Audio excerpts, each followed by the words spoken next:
नमस्कार। कक्षा 8 में रहेको तेस्रो पाठ स्वामी प्रपन्नाचार्यको जीवनी सस्वर वाचन गर्दैछु, सुन्नुहोला। स्वामी प्रपन्नाचार्य। मानिसले जीवन रहुन्जेल केही न केही सिकिरहनुपर्छ। उसले आफ्नो चाहना अनुसार आवश्यक शिक्षा दीक्षा लिनुपर्छ। मानिसको पढाइ लेखाइलाई उमेरले कहिले छेक्दैन।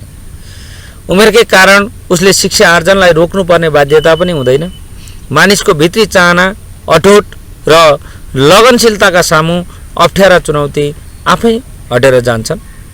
महान व्यक्तिले जस्तो सुकै कठिन परिस्थितिलाई पनि अनुकूल बनाएर सफलताको शिखर चुम्न सक्छ।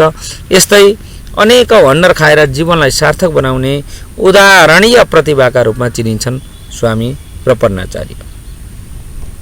स्वामी प्रपन्नाचार्यको जन्म पूर्वी नेपालको पाँचथर जिल्लाको फिदिम बरडाँडामा भएको थियो।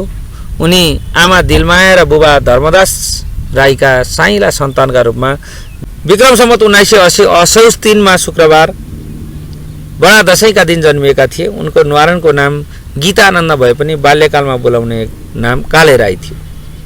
प्रपन्नाचार्यको परिवार किराँत धर्मको अनुयायी थियो। पारुहाङ र सुम्निमालाई इष्टदेव र देवीका रूपमा अर्चना तथा श्रद्धा गर्थ्यो। उनको परिवारले वैदिक संस्कृतिको पालनामा विशेष जोड दिन्थ्यो। परिवारमा जोसमनी सम्प्रदायको प्रभाव पनि परिरहेको थियो। उनका घरभित्र सधैँ शुद्ध शाकाहारी भोजनको व्यवस्था हुन्थ्यो। फलस्वरूप प्रपन्नाचार्य आफू पनि बाल्यकालदेखि नै आध्यात्मिक चिन्तनतिर उन्मुख हुन थालेका थिए। प्रपन्नाचार्यको परिवार कृषि पेसामा आबद्ध थियो। जीवन गुजाराका लागि खेतीपातीमा दिनरात व्यस्त हुनुको विकल्प थिएन। घरमा हजुरआमा हजुरबुवादेखि नाति नातिना सबैले खेतीपाती र गाईबस्तुको हेरचाह गर्नै पर्थ्यो। त्यसै कारण प्रपन्नाचार्यले बाल्यकालमा लामो समयसम्म गाउँमा पढ्न लेख्न पाएनन्। उनीभित्र केवल आध्यात्मिक ज्ञानको भोक मात्र जागिरह्यो। विषम 1994 तिर नेपालमा किराँत वंशका महागुरु फाल्गु नन्दको प्रत्यक्ष प्रभाव थियो। मानिस उनको उपदेशलाई ससम्मान ग्रहण गर्थे। प्रपन्नाचार्यका आमा बुबाले पनि फाल्गु नन्दको प्रवचन प्रत्यक्ष रूपमा पटक पटक सुनेका थिए। अध्यात्मका बारेमा केही न केही बुझ्ने कोसिस गरेका थिए। त्यसै क्रममा एक दिन आमा बुबासँगै आश्रममा पुगेका 14 वर्षीय प्रपन्नाचार्यले त्यही बस्ने निधो गरे। कडा अनुशासनका बीच उनले आश्रमका नीति नियम पालन गर्न थाले। मुन्दुमको महत्त्वका बारेमा पनि उनी जानकार हुँदै गए। जब विषम 2005 को चैत महिनामा अचानक फाल्गु नन्दको निधन भयो, तबदेखि प्रपन्नाचार्यभित्र वैराग्यको अनुभूति हुन थाल्यो।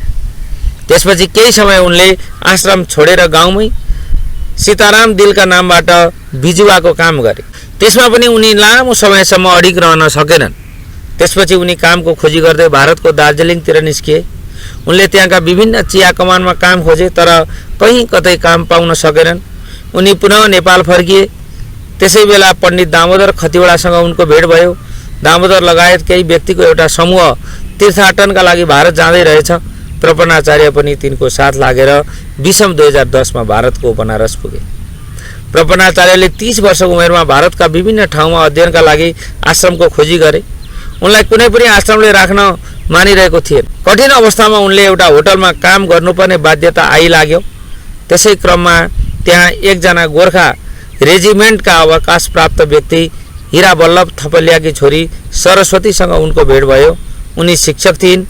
त्यसपछि सरस्वतीले आफ्नो घरमा काम लगाउँदै प्रपन्नाचार्यलाई अक्षर चिराउन थालिन्। 1 महिनामा स्वर र 3 महिनामा व्यञ्जन पढ्न सिकेकाले प्रपन्नाचार्यलाई सरस्वतीले उमेर घटाएर आफ्नै विद्यालयमा 1 कक्षामा भर्ना गरिदिन्। त्यहाँ उनले 5 कक्षासम्मको अध्ययन गरे। त्यसपछि विषम 2016 तिर उनी गढवालको रुद्रप्रयाग पुगेर अध्ययन गर्न थाले। पढाइका क्रममा उनले कहिले हरिद्वार त कहिले बनारस लगायतका ठाउँमा सङ्घर्ष गर्नु पर्यो। विषम 2021 मा उनी संस्कृत विषयमा पूर्व मध्यमा उत्तीर्ण गर्न सफल भए। त्यसपछि उनले विषम 2030 मा सम्पूर्णानन्द संस्कृत विश्वविद्यालयबाट आचार्य तह उत्तीर्ण गरे। त्यसैगरी विषम 2036 मा उनले भारतको राष्ट्रिय संस्कृत संस्थानबाट वेदान्त विषयमा विद्यावारिधि तहको उपाधि प्राप्त गरे। यसरी 30 वर्षको उमेरमा काले राईका नामबाट कखरा सिक्न भारतको बनारस पुगेका प्रपन्नाचार्यले 56 वर्षको उमेरमा आफूलाई डाक्टर स्वामी प्रपन्नाचार्यका रूपमा स्थापित गराए। स्वामी प्रपन्नाचार्य विषम 2037 पछि प्रायः आफ्नो मातृभूमि नेपालमै बस्न थालेका थिए। उनलाई विषम 2045 देखि पशुपति क्षेत्र विकास कोष मार्फत चन्द्रेश्वर सत्तलमा बस्ने व्यवस्था मिलाइएको थियो। उनी त्यहाँ बसेर अध्ययन, चिन्तन र धर्मदर्शनको व्याख्या गरिरहन्थे।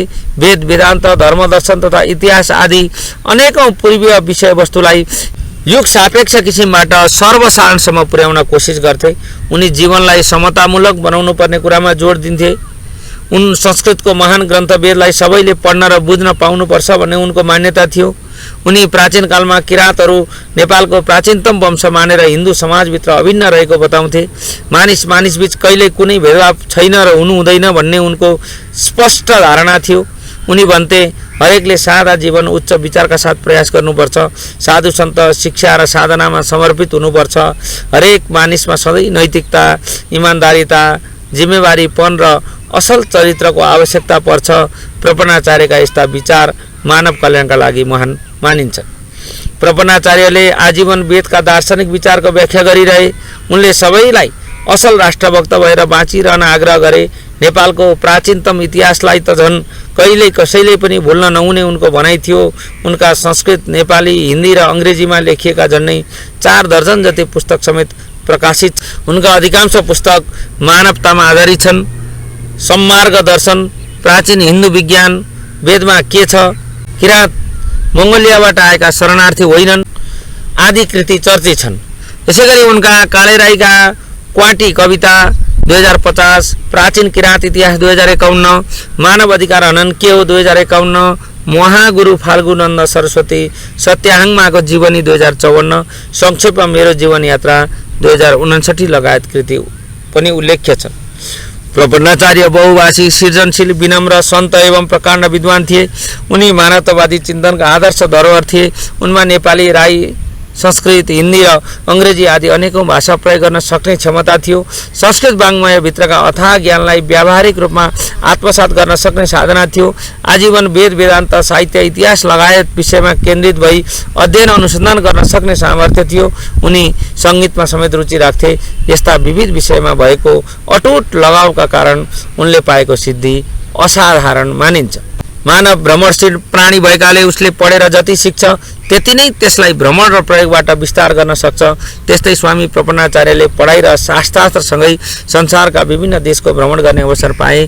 त्यसै क्रममा उनले प्रवचन र व्याख्यानका माध्यमबाट शास्त्रीय ज्ञानको विस्तार गरिरहे। उनले आफ्नो अद्भुत बौद्धिक क्षमता र सन्त जीवनलाई लोकहितमा समर्पण गराइरहे। उनी जहाँ पुग्थे त्यहाँ पूर्वीय दर्शनका बारेमा प्रवचन दिन्थे। उनी संस्कृत वाङ्मयका ग्रन्थलाई सबैले बुझ्ने गरी बताउँथे। त्यसैले उनको प्रवचनमा सबैको रुचि र आकर्षण हुन्थ्यो। उनले आफ्नो जीवनकालमा नेपाल र भारतका अतिरिक्त Europe, England, France, Belgium, Holland, Switzerland, Italy, Australia, Germany तथा अरब लगायत देशको भ्रमण गरेका थिए। आजीवन लोकहितमा समर्पित वैदिक वाङ्मयका प्रखर व्याख्याता प्रपन्नाचार्यलाई देश विदेशबाट अनेकौं पुरस्कार तथा सम्मान अर्पण गरिएको पाइन्छ। उनले आदिकवि, भानुभक्त, गुणराज, पाणिनि, शङ्कराचार्य आदि विशिष्ट पुरस्कार प्राप्त गरेका थिए। उनलाई राज परिषद स्थायी समिति सदस्यका रूपमा समेत मनोनित गरिएको थियो।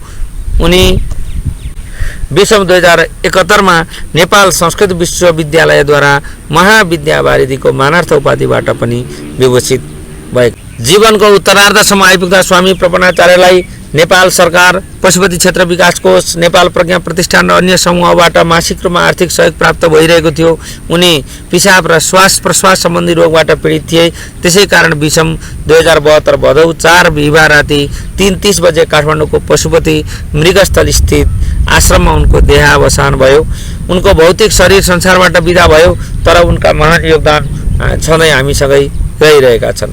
वास्तवमा स्वामी प्रपन्नाचार्य अध्ययनलाई उमेरले कहिल्यै छेक्दैन भन्ने विचारका दृष्टान्त हुन्। उनी पढ्न चाहनेले बितेको समयप्रति पछुतो गरिरहनुभन्दा बाँकी समयको सदुपयोग गर्नुपर्छ भन्ने कुराका उदाहरण हुन्। उनले स्वयं 30 वर्षको उमेरमा अक्षर चिनेर आफूलाई प्रकाण्ड विद्वानका रूपमा स्थापित गराए।